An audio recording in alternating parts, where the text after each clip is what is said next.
Haven't talked about this in a while.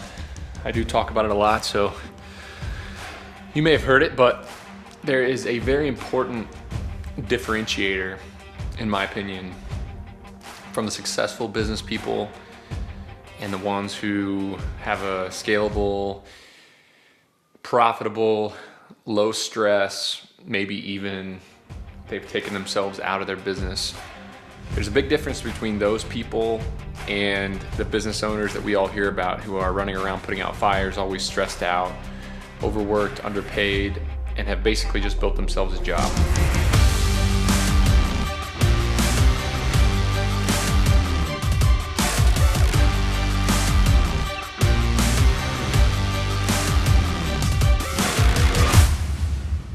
What I consider to be the most important factor is how they price their services. And it sounds silly. You would think that the goal of any entrepreneur should just be to price their services competitively, look around the market and figure out what everybody else is charging and maybe even beat those prices. And that's fine in the early days. That's what I did as an entrepreneur. That's what a lot of people do in the early days to get momentum. But you have to come to a point where you make the shift. You have to shift from being competitive on price to get momentum to being okay charging a higher price and attracting customers who are willing to pay a higher price for a better service. And this does a number of things that are actually spectacular for a small business. Number one, it gets you better customers. Now this is counterintuitive, but if you raise your prices and you charge more money, you are going to attract better, higher quality, more respectful people to do business with. I've learned over the years, and you can ask any contractor, any small business owner, any service provider, the people who complain the most, the people who are the most disrespectful, the people who cause the most stress, the customers who aren't prepared for you when you arrive, and I could go on and on and on. They are the customers who also beat you up on price in the door. Now, it doesn't make much sense, but the customers who are more respectful, the customers who are better, the customers who will lead you to live a better, stress-free life and have a more profitable company are the ones who pay more money. Now, that being said, there is a 80-20 rule to this, and there's going to be 20% of your customers cause 80% of your problems. Not always are those the lowest paying customers. But back to the main point here. Raising your prices and being okay converting less leads at a higher rate is a critical path and a critical shift that a small business owner needs to make. And it's hard because you get emotionally tied to winning bids. I don't know a single small business owner who doesn't kill a little bit inside when they hear from one of their customers or a potential customer that they went with one of their competitors because of price and they didn't win the bid and they didn't get the work. But the sooner you can disconnect the emotion behind getting every customer and being okay with converting, say, 30 to 50% of your leads, or even lower in some industries, you're gonna be a lot better off because you don't need every customer. You want the customers who pay more money. So that's step one, is to be okay not getting every single customer. And that sounds really silly, but it's not. You need to be okay turning down some work. Hey, we're not a good fit, or if this price is a little bit too high, I can recommend a competitor. Or, there's really three aspects of a service business. There's speed, there's quality, and there's price. Now you can't be the best at all three of those. You can't be the cheapest, the fastest, and the best. You need to focus on two of those, which are speed and quality. If you can be the highest quality and the fastest service provider, which means the lowest lead time, which means if you call me as a company, I'm gonna be there soon, within a couple of days or a week.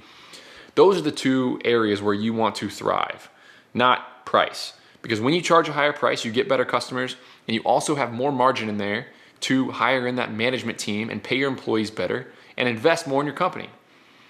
And all of it goes straight to the bottom line. If you raise your prices 30%, that can increase your margins from 10% to 30 to 40% just by doing that thing, which allows you to get better vehicles, pay your employees better, get better equipment, have a mid-level management team in place. That's just sheer overhead for most companies, but those are the people that are going to make your life as a business owner easier. And the big key here is that it's going to allow you to scale your business. So you're going to scale your business by charging a higher price, because when you charge a higher price, you have more money to pay your employees. Instead of looking for employees that are willing to work for 12 or 15 bucks an hour, you can pay your employees $20 to $25 an hour. You can hire better employees that are going to provide a better service, that are going to make your life better. They're going to make better decisions. You can hire that mid-level management team. You can get better equipment. You can invest in more marketing, and you're going to be okay converting a lower percentage of your incoming leads. That's just a huge part of this. There's a lot of service providers. You heard my brother who runs the lawn care company in Bloomington. He converts about 80% of his leads right now. We did an analysis recently on his season, and that is just simply too high. That means he's not charging enough money. He can raise his prices and convert 40% of his leads and get more higher paying clients. And what it does is it allows him to work less and make the same amount of money, or work the same amount and make more money. Those are the two things, right? You have to do those things to grow a sustainable business that's going to put money in your pocket as a business owner. So what I'm going to recommend for you to do, the action item to take away from this video, podcast, however you're consuming this, raise your damn prices. Raise your prices. Again, it's okay to start at a lower rate, but as soon as you get some momentum, as soon as you get some word of mouth, as soon as you know what you're doing, as soon as you can offer a quality service at a quick speed, raise your prices, convert less leads, and make more money. That's the shift that you have to make as an entrepreneur, because if you keep charging those rock bottom prices, you're not going to be able to hire that mid-level management. You're not going to be able to pay your employees better, and you're not going to have a lot of money to take home from the business at the end of the year, whether it be 1 year, 2 years, 5 years from now. You're going to have something that's a lot less valuable.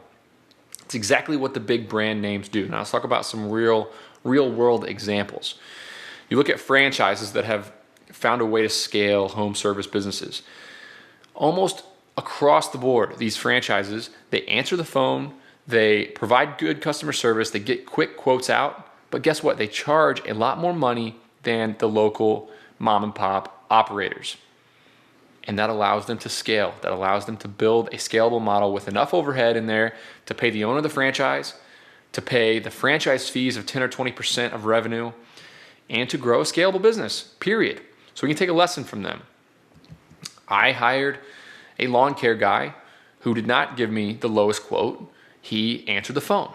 Okay, I hired a fence company that did not have the lowest prices, but he answered the phone and he could actually get to me within a month instead of 2, 3, 4 months out, which a lot of these competitors were. Lead time is a huge part of this.